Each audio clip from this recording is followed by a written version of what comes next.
Bonjour à tous, j'espère que vous allez excellemment bien. Aujourd'hui, on se retrouve pour faire le débrief de l'étape numéro 5 du Tour de France 2022.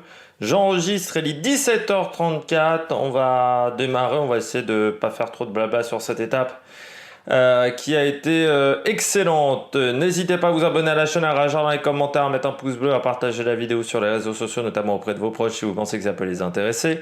Dans les commentaires, n'hésitez pas à me dire qui vous a déçu, qui vous a plu. Si on n'a pas parlé de tel ou tel coureur, n'hésitez pas à m'en parler, parce que je ne peux pas parler non plus de tout le monde. Et puis, n'hésitez pas également, quand vous abonnez à la chaîne, ce qui est déjà très bien, on est 1500 aujourd'hui, à mettre la petite cloche, comme ça vous êtes au courant des dernières vidéos qui sortent sur la chaîne. On commence tout de suite avec cette étape. Une étape incroyable parce que on a eu tout ce qu'on voulait sur une étape comme ça. Des surprises, du suspense, un vainqueur inattendu, des gros qui perdent du temps et en même temps le maillot jaune n'est pas fini. Donc c'est-à-dire que le tour n'est pas terminé, loin de là. Les écarts sont en fait assez minimes aujourd'hui pour la plupart des coureurs. On a quand même des coureurs qui ont perdu beaucoup de temps, un vainqueur surprise, et en plus avec une belle histoire derrière. Van Aert qui garde son maillot jaune et qui a fait une énorme journée. Et puis des Français qui ont été présents. En fait, le résumé de cette journée, beaucoup de perdants et peu de vainqueurs. Ça serait le résumé de cette journée. Il y a peu de vainqueurs au final. Pogacar reprend 15 secondes, c'est pas grand-chose. Même pas 15 secondes, 13. 13. 25 bornes à 2. Pas mal d'accélération quand même sur les pavés dans les 50 derniers kilomètres pour 13 secondes. Et ça va nous donner une course très intéressante parce qu'il y a quand même deux gros coureurs qui ont perdu beaucoup de temps. Les Français ont été présents. Ça montre que les jambes sont bonnes. Ils ne sont pas tombés. Bardet a juste été ralenti à un moment. Et puis, ouais, un beau vainqueur, une belle échappée, un beau vainqueur, une échappée qui s'impose. Ça fait du bien aussi. Et puis, un coureur qui se retrouve bien classé, très bien classé au général, dont on parle pas beaucoup. Et pourtant, il a fait un grand tour de Suisse. C'est Nelson Poles.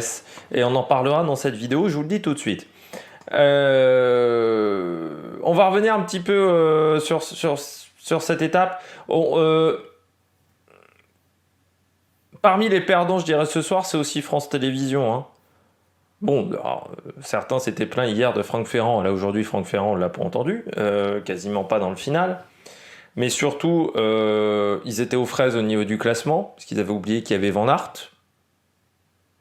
Ça fait déjà beaucoup.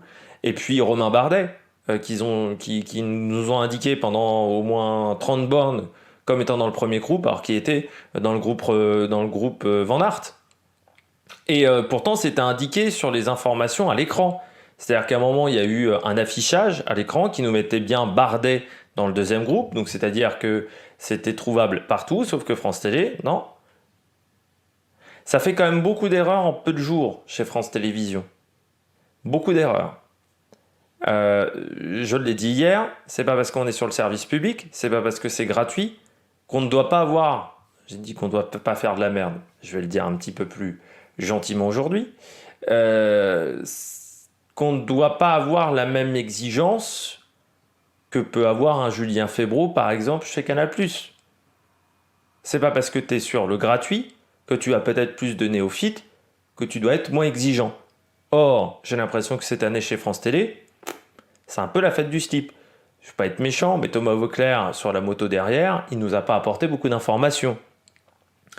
Les interviews de Céline Rousseau, bon, vous savez tout le bien que je pense de Céline Rousseau, c'est totalement ironique. Je trouve que c'est une fille qui n'était avant pas au service des sports, hein. Elle était à France 3 Nord.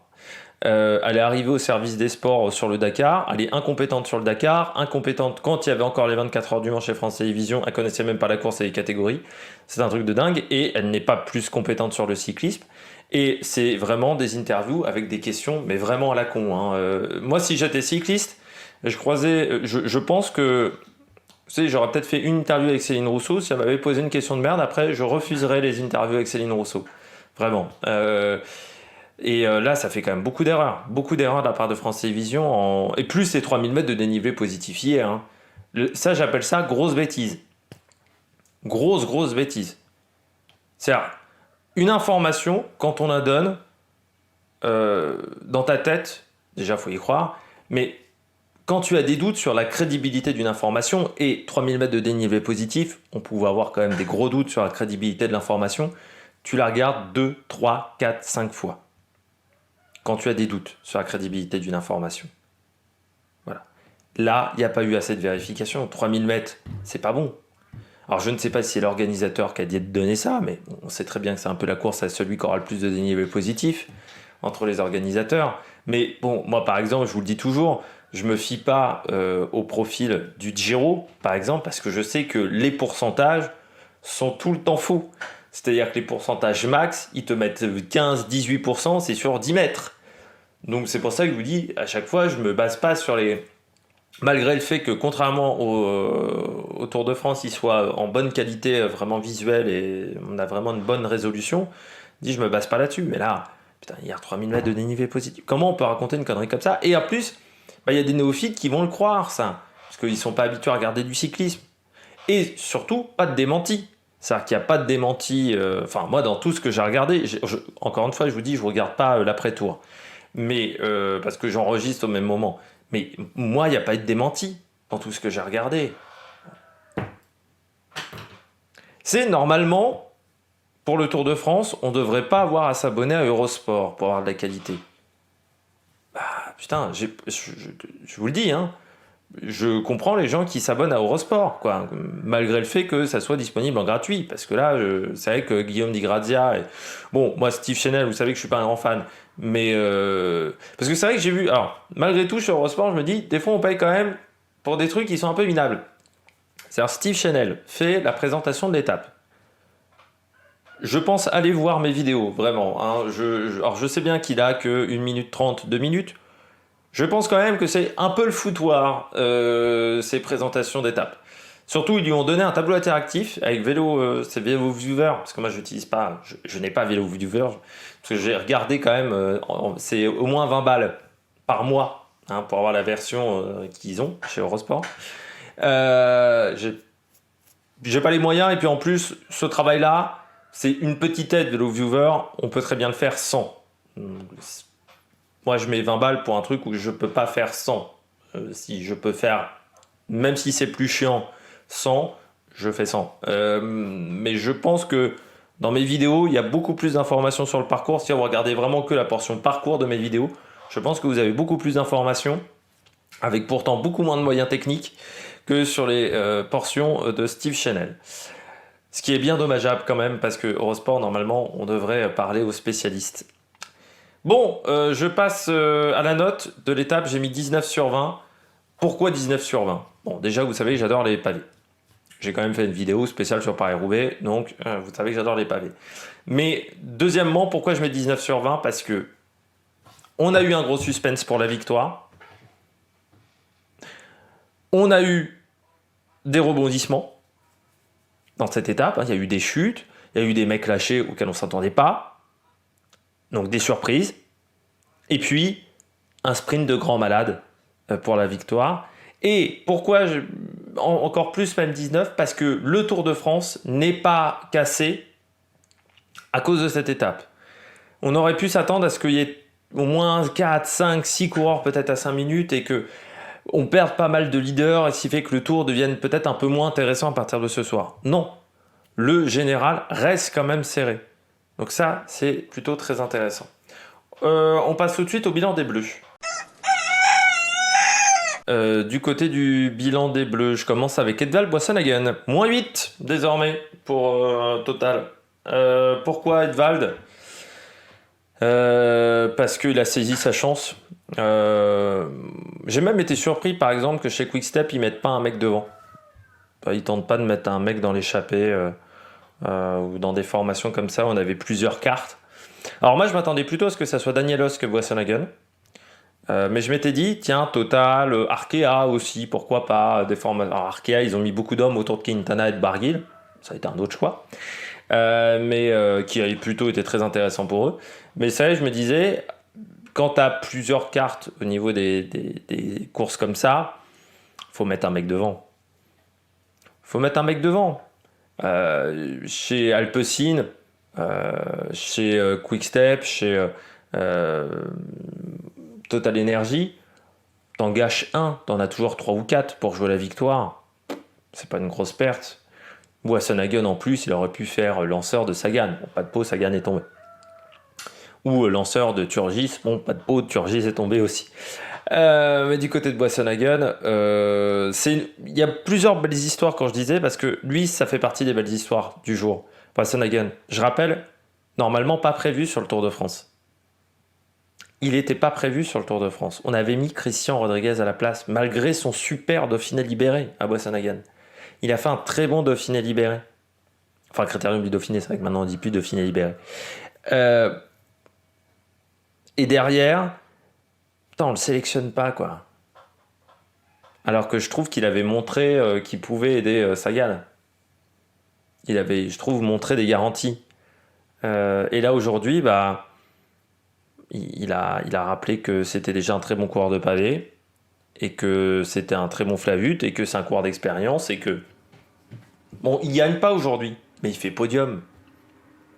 Total, ça va peut-être être leur meilleur résultat de ces 3 semaines. Hein. On ne sait pas, mais bon, il y a des ambitions, mais peut-être que ça ne marchera pas.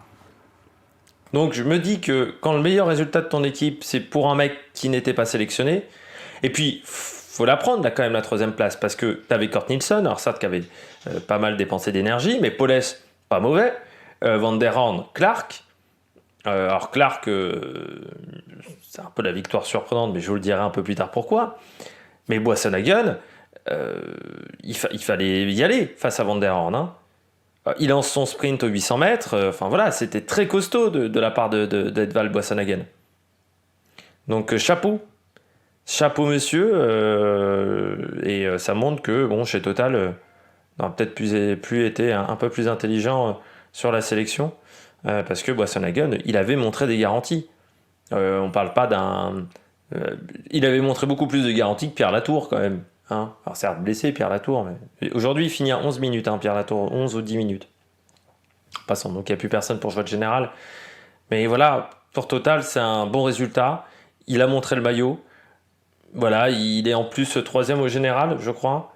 3e, voilà, au général. Alors il va pas le rester, mais il a fait honneur.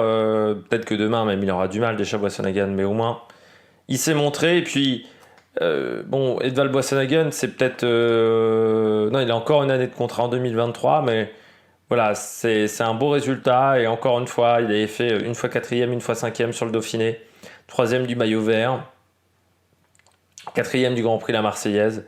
Voilà, je trouve que les résultats pour un coureur de 35 ans, c'est sa meilleure saison depuis, je dirais, 2018. Oui, depuis 2018. Hein. Donc c'est vraiment bien. C'est vraiment bien de la part de Boasson-Hagen. Autre coureur au top, David Gaudu. Et puis, bon, on va mettre David Gaudu en avant aujourd'hui, mais j'ai envie de dire, tous les coureurs français pour le général ou qui veulent jouer quelque chose en montagne, qui je trouve ont fait vraiment une belle prestation aujourd'hui. David Gaudu, je m'attendais pas à ce qu'il soit allé sur les pavés. On en avait parlé, hein, mais c'est vrai que moi j'avais dit, je m'attendais à ce qu'il perde du temps parce que c'est pas un gabarit très solide. Il doit rendre au moins 6-7 kilos à Pogacar. Ça, je m'étais dit. L'équipe en plus, faut voir avec Antoine Duchesne. Mais autant vous dire que là, on a vu l'intérêt de prendre Antoine Duchesne sur cette étape-là. C'est vrai qu'Antoine Duchesne a fait un bon travail. Moi, je regardais, hein, c'était Antoine Duchesne, alors Kung aussi, mais Antoine Duchesne faisait également du bon travail. Et puis, du côté de David Gaudu, on voit que l'équipe est solide. C'est avec Madouas, c'est là également dans ce premier groupe. Et puis même, un peu la surprise, c'est Thibaut Pinot. Parce que Thibaut Pinot, qui n'aime pas frotter, a toujours été plutôt dans les groupes de tête. Il aurait pu se retrouver avec Ben O'Connor, hein, aujourd'hui, Thibaut Pinot. Mais il a fait l'effort. Je trouve que l'équipe est vraiment bien. Et l'avantage, c'est qu'en plus, on n'a perdu personne. Il n'y a eu aucun maillot à terre aussi depuis le début de la course du côté de la Groupama. Ça, c'est aussi des éléments qui sont très intéressants. Et David Gaudu, vu ce qu'il a montré en haut du Cap Blandé, on n'en avait pas parlé hier, mais il avait fait une très belle montée du Cap Blandé. C'est quand même là aussi très intéressant pour la suite de la course. Bon, maintenant il y aura l'étape de Longwy demain et l'étape de la super planche des belles filles pour David, mais pour l'instant c'est un bon début de tour. Et vous savez pourtant, je suis pas le plus grand fan de David Gaudu. J'ai parfois critiqué assez sévèrement David Gaudu, mais là c'est vrai que pour le moment il est plutôt bien en course. Parmi les autres grimpeurs, on peut quand même signaler également Romain Bardet, 29e dans le groupe Van Aert. On peut signaler également Warren Barguil. Alors Adrien Petit également, il a tenté un petit peu, Adrien Petit, mais il n'y avait pas le petit surplus pour pouvoir attaquer. Et puis même Guillaume Martin est dans le beau groupe. C'est quand même intéressant pour Cofidis, je parle de Guillaume Martin, parce que certes au départ, il voulait plutôt jouer les étapes, Guillaume, avec la Cofidis. Mais quand même, il est 39e à 2,07 quand Izagirre a déjà perdu 5 minutes. Il va falloir commencer à réfléchir si on ne change pas son fusil d'épaule. Encore une fois, Cofidis, ils ont besoin de points. Alors certes, on va être déçus parce que c'est vrai qu'on aimerait voir Guillaume Martin gagner des étapes.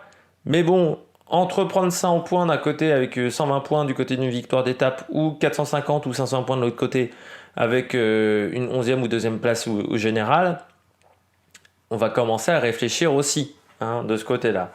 On passe maintenant au bonnet d'âne du jour. C'est Ben O'Connor, le bonnet d'âne du jour.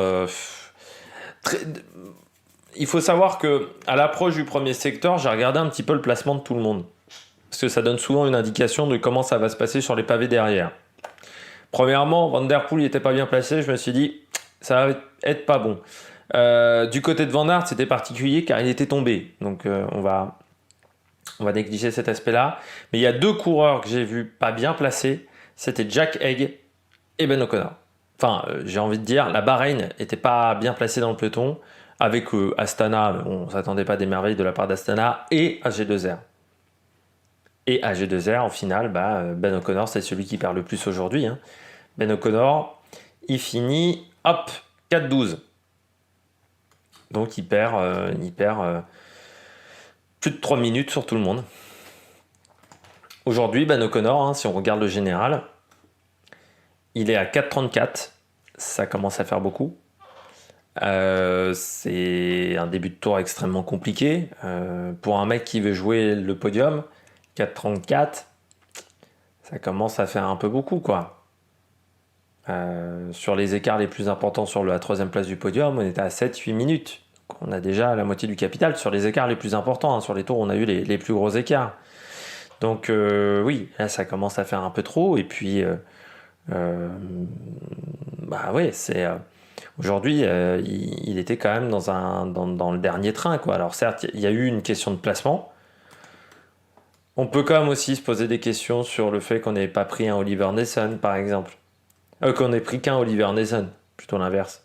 Qu'on n'ait pas pris peut-être un autre Flahut, ou au moins un autre vrai rouleur. C'est vrai que là, on a vu les limites également. À un moment, c'était Geoffrey Bouchard qui roulait pour Ben O'Connor. Bon, Geoffrey Bouchard, c'est pas son terrain de prédilection. Et puis, il va y avoir aussi un problème en termes de hiérarchie. Alors certes, Aurélien Paré-Peintre, techniquement, on n'est pas considéré comme un leader, mais quand même, Aurélien Paré-Peintre, il est 23, Ben O'Connor, il est 67. On va commencer aussi à peut-être mettre un peu moins de monde autour de Ben O'Connor. Après, il y a encore une solution pour Ben O'Connor. Il y a encore un peu un motif de satisfaction, c'est de se dire que l'année dernière, 4 minutes, c'était bien pire au bout de 5 jours de course. Certes, mais quand on veut jouer le podium, c'est mieux d'être plutôt pas avec cet écart-là. Donc là, c'est vrai que c'est une journée moyenne. Même moyenne, oui, je suis gentil, j'ai plutôt même mauvaise pour lui. Et c'est dommage. C'est dommage aujourd'hui qu'il n'ait pas réussi à prendre les bonnes roues. Et encore une fois, il ne prend pas les bonnes roues aussi parce qu'il est très mal placé avant même le premier secteur.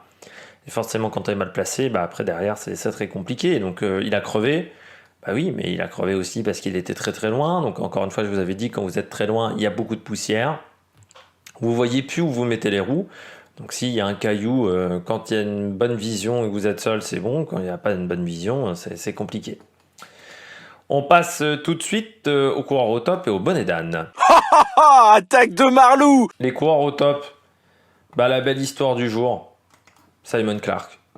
Belle histoire du jour, Simon Clark. L'année dernière, il n'a pas de contrat en fin d'année. C'est-à-dire que Qhubeka s'arrête, Simon Clark, il a 35 ans, il ne sait pas ce qu'il va faire. Il pense à prendre sa retraite. Moi, je crois qu'on en avait parlé à l'époque, au moment des transferts, j'avais dit c'est très surprenant quand même qu'il n'ait pas un contrat, Simon Clark, parce que je trouve que c'était un des rares coureurs chez Qhubeka qui me semblait intéressant avec Nizzolo, et il y en avait 2-3 qui me semblaient vraiment intéressants, et j'avais dit je comprends pas comment ce mec-là a pu ne pas être recruté par un World Team. Heureusement, Israël a été intelligent, ils l'ont recruté. Et puis derrière, on regarde quand même les résultats depuis le début de saison. 5e du Trofeo Calva, 3e du Trofeo Serra des Tramontana, 6e du Trofeo Pollenza, 9e de la deuxième étape du Tour d'Andalousie, 2e de l'étape 3, je crois qu'on en avait déjà parlé à ce moment-là, 7e de la première étape du Tour de Catalogne, 11e du Het Nieuwsblad, 3e du Grand Prix Miguel Indurain, 4e du Giro della Poligno, 14e et 13e de l'étape 5 et de l'étape 6 sur le Dauphiné, et victoire aujourd'hui, victoire importante pour Israël, 120 points de récupérés au niveau du classement UCI, c'est pas à négliger non plus, et puis celle-là il s'en souviendra toute sa vie. Là il peut prendre sa retraite, Simon Clark, désormais. Mais quelle étape, et puis quelle étape de Simon Clark, parce que dans le secteur 3 je crois, me rappeler, il est à 2 doigts de lâcher, c'est-à-dire qu'il est distancé par l'échappée. Et il a réussi à se refaire la cerise. Il arrive à le secteur d'après. Donc je crois que c'était le secteur 4. Dans le secteur 3, il se met en tête du peloton. Dans le secteur 2, je sais plus. Il se met en tête du peloton. Enfin, de l'échappée. Ce qui est d'une intelligence folle. Parce que forcément, les autres, s'ils veulent le dépasser, il faut qu'il lui passe devant. Il faut qu'il arrive à le dépasser. Quand ce ne sont pas forcément les coureurs les plus habiles sur un vélo, hein, c'est plus compliqué quand ce ne sont pas des vrais spécialistes. Et puis, il fallait garder aussi une cohésion de groupe pour pouvoir aller au bout, surtout que Pogacar venait d'attaquer. Et puis après, derrière, dans le sprint, il a été intelligent.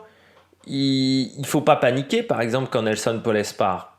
Lui, il décide d'attendre que les deux autres fassent l'effort, que c'est pas à lui de faire l'effort. Donc déjà, chapeau à ce moment-là. Quand Boasson-Hagen suit, il y a un petit écart qui se fait avec Taco van der Horn. Et là aussi, il décide pas de repasser derrière Taco van der Horn. Il se dit non, c'est pas à moi. Et puis derrière, quand Taco van der Horn attaque, il faut le suivre parce que tu sais que ça va être dur. Tu sais que le mec a une résistance au lactique énorme. Et puis, il a une intelligence, c'est de faire... Enfin, il y a un petit écart, donc ça fait presque un sprint décollé. Donc il revient.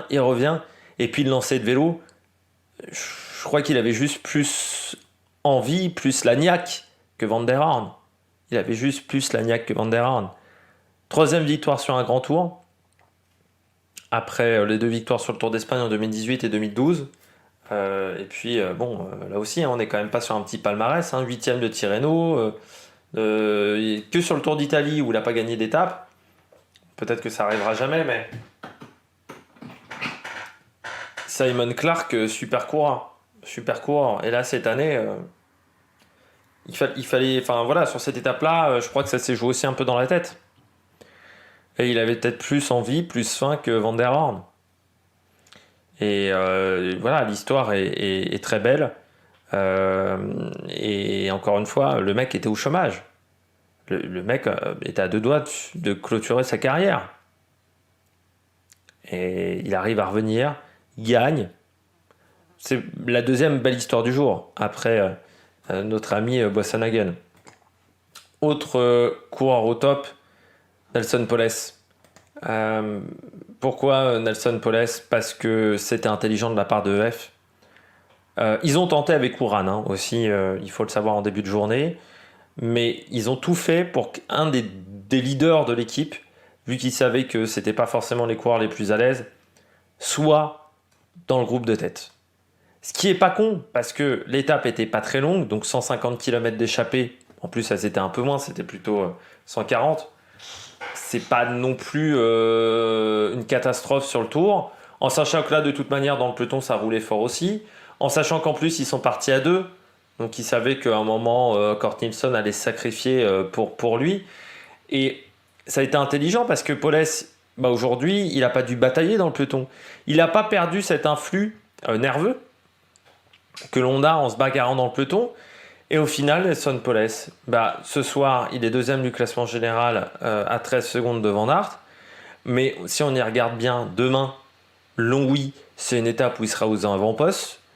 La super plongée Bellefille, s'il a la forme qu'il avait sur le Tour de Suisse, il est capable d'être performant sur la super plongée Bellefille. Je rappelle quand même que Powless, il a fait top 4 au général. 4e du Tour de Suisse. C'est pas n'importe qui, on va dire. C'est le 5e des derniers championnats du monde. C'est le 5e de l'UAE Tour en 2021. C'est le 8e de Liège-Bastogne-Liège cette année. On ne parle pas de Joe le rigolo, on parle d'un coureur qui aujourd'hui a 25 ans et qui a vraiment passé un cap l'année dernière et qui est devenu un coureur leader, qui a beaucoup plus confiance en lui. C'est la première fois qu'il jouerait le classement de la montagne, Powless. Mais pas impossible. Pas impossible qu'il fasse un bon résultat, Nelson Powless. Et puis, 15 points UCI quand même aujourd'hui. Mais Nelson Powless, pour le général, c'est un coureur dont il faut se méfier. Donc le fait d'avoir... Lui, c'est le grand vainqueur du jour au niveau du classement général. Lui, il n'a pas repris 15 secondes. 14 secondes. Il en a repris 51 sur Pogacar et 1,04. Enfin, pas 51 précisément, parce qu'il est à 4 secondes de Simon Clark. Mais il a repris 47 secondes sur Pogacar, 1 minute sur les autres favoris. C'est pas négligeable. Pour un mec qui avait déjà pas raté son contre-la-montre, moi je trouve que c'était plutôt une belle stratégie de la part de EF de mettre un leader devant. Et puis je termine avec Vingegaard. Pourquoi je mets Vingegaard ? Parce que ça aurait pu être la catastrophe. C'est-à-dire quand j'ai vu la séquence où on s'échange des vélos, je me suis dit, oh putain, c'est mal embarqué. Là, quand j'ai vu sur le vélo de Van Hooijdonk, je me suis dit, ça va être long cette affaire-là. Surtout, je me disais, on va peut-être pas faire descendre beaucoup d'équipiers autour de Vingegaard. C'est pas sûr, parce qu'il y a aussi Roglic. On va peut-être, là, comme on a les deux cartes qu'on doit jouer, c'est compliqué. Et puis surtout que Van Aert est tombé avant. C'est-à-dire que ça arrive après la chute de Van Aert. Donc je me dis, oh putain, ça sent pas bon, ça pue du cul. Encore plus quand vous avez Roglic, et là je me dis, putain, ils vont l'obliger à attendre Roglic. Je pensais qu'ils allaient obliger Vingegaard à un moment ralentir, donc qu'ils allaient se retrouver à plus d'1 minute, à 1 minute 15, 1 minute 20. Et là je me suis dit, là ça pue du cul. Et puis non, chez Jumbo, on a été plutôt, je dirais, enfin, on a décidé de sauver les miches de un des deux leaders, presque d'en sacrifier un autre, mais on verra que c'est peut-être intéressant aussi pour Roglic d'être à 3 minutes, ça va lui laisser un peu d'espace. Et puis pour Vingegaard, voilà, ça se finit bien quand même.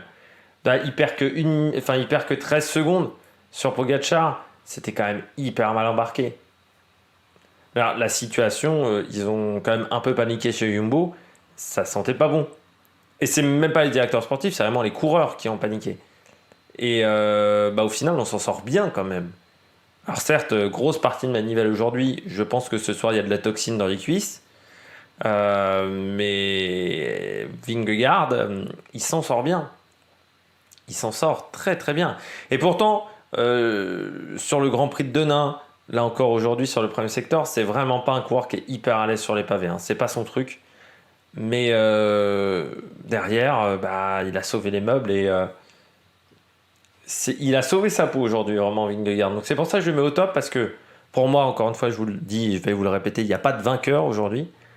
Mais lui, il n'a pas perdu, et c'est un miracle qu'il n'ait pas perdu. Ce soir, je ne sais pas, ils sont dans quel hôtel, mais faut peut-être allumer des cierges, parce que on est vraiment passé pas loin de perdre 1,30, et 1,30 sur Pogacar, c'était plus la même, vraiment. Là, la situation, elle est beaucoup plus raisonnable. Vingegaard, il est à 21 secondes de Pogacar. Ça reste l'adversaire numéro 1, alors qu'ils n'ont pas été aidés. Par exemple, Ineos n'a pas roulé, notamment. Donc, c'était vraiment pas l'idéal. Ensuite, sur les 5 derniers kilomètres, quand ils reviennent sur le groupe Gaudu-Vlasov, ni les coéquipiers de Gaudu, ni les coéquipiers de Vlasov n'ont voulu collaborer. Donc ça aurait pu vraiment très mal se finir pour Vingegaard. Ils s'en sortent vraiment très très bien. Il peut dire merci à Laporte et merci à Van Aert dans l'affaire, parce qu'ils ont vraiment énormément aidé le coureur danois. On passe tout de suite au bonnet d'âne. Premier bonnet d'âne, Roglic. C'est au niveau des coureurs étrangers, c'est le grand perdant du jour. Il y a Ben O'Connor du côté des coureurs bleus. Du côté de Roglic, c'est le grand perdant. Parce que il finit à 3... que je retrouve. À 2,59, donc 2 minutes sur Pogacar. Une 50 sur Vingegaard et tous les autres. À cause d'un ballot de paille mal placé.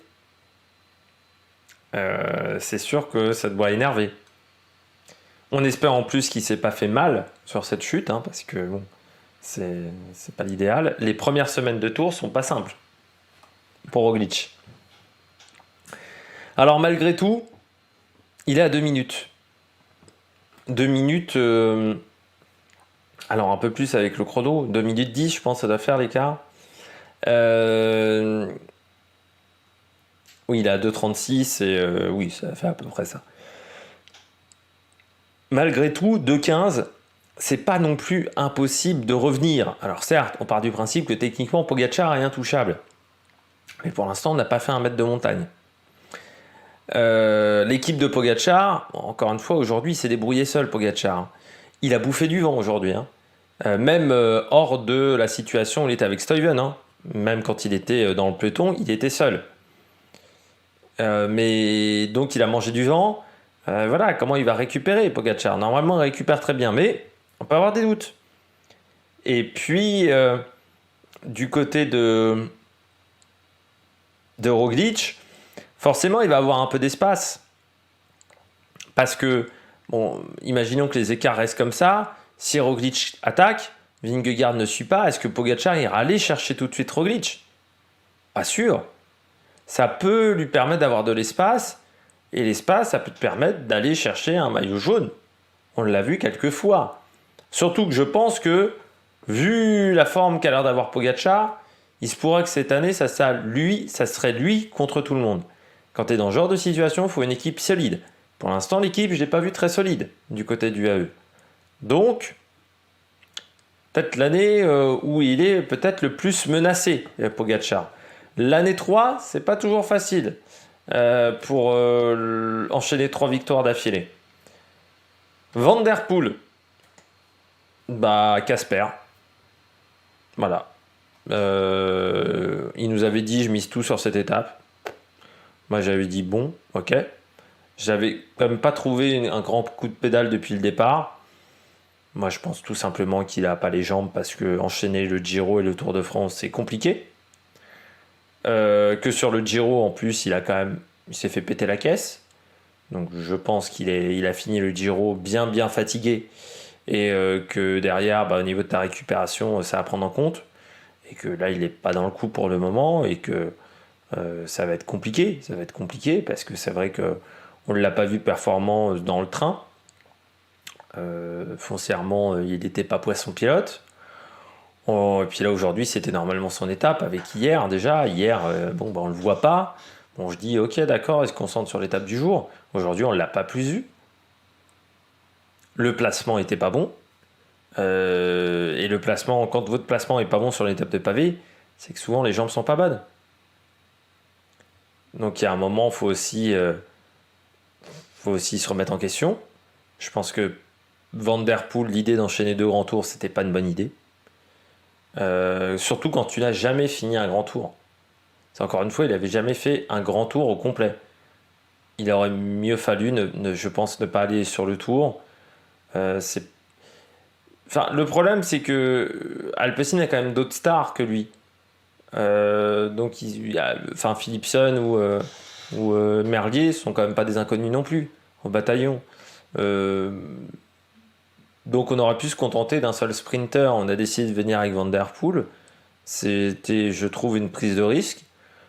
Parce qu'on ne savait pas comment son corps allait réagir à 3 semaines de course et surtout enchaîner 2 fois 3 semaines de course. Et là, je pense que son corps n'a pas très bien réagi. Il a pas bien récupéré de son Giro. Et quand tu es dans ce genre de situation, je peux te dire que les mecs qui doublent Giro Tour, quand tu n'as pas bien récupéré de ton Giro, ton Tour de France, c'est un enfer. Et j'ai peur que pour Van Der Poel, ça soit pas l'idéal. Et puis, je termine avec Jack Haig. Ça lui a réussi pas les débuts de Tour de France aussi à Jack Haig.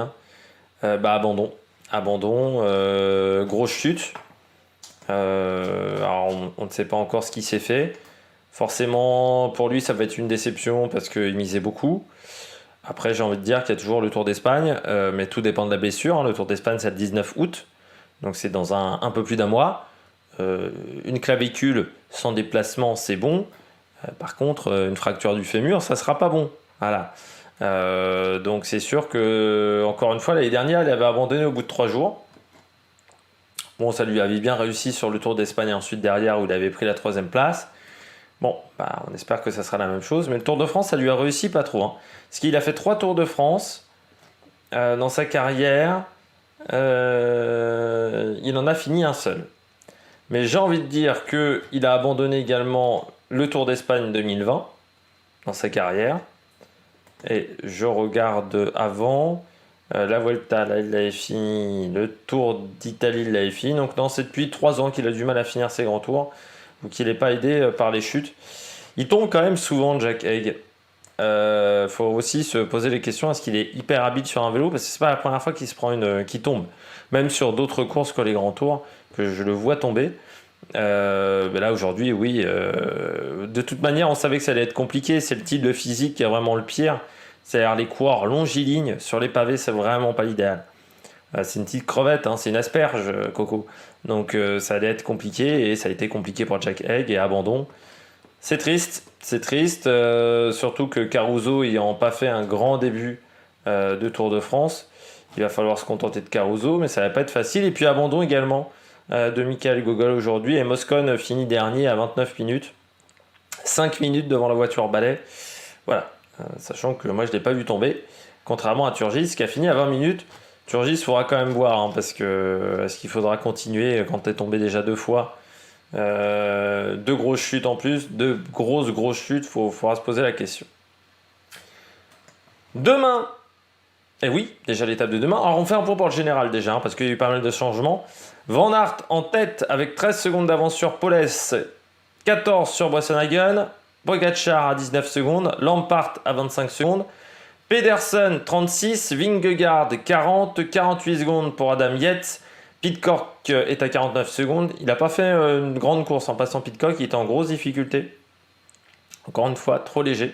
Je pense que Pidcock, il va falloir vraiment qu'il réfléchisse à ce qu'il... Enfin, l'année prochaine, pendant l'intersaison, il va falloir qu'il réfléchisse vraiment à ce qu'il veut faire. Est-ce qu'il veut, à l'avenir, jouer plutôt les grands tours? Et dans ce cas-là, son poids n'est pas un problème.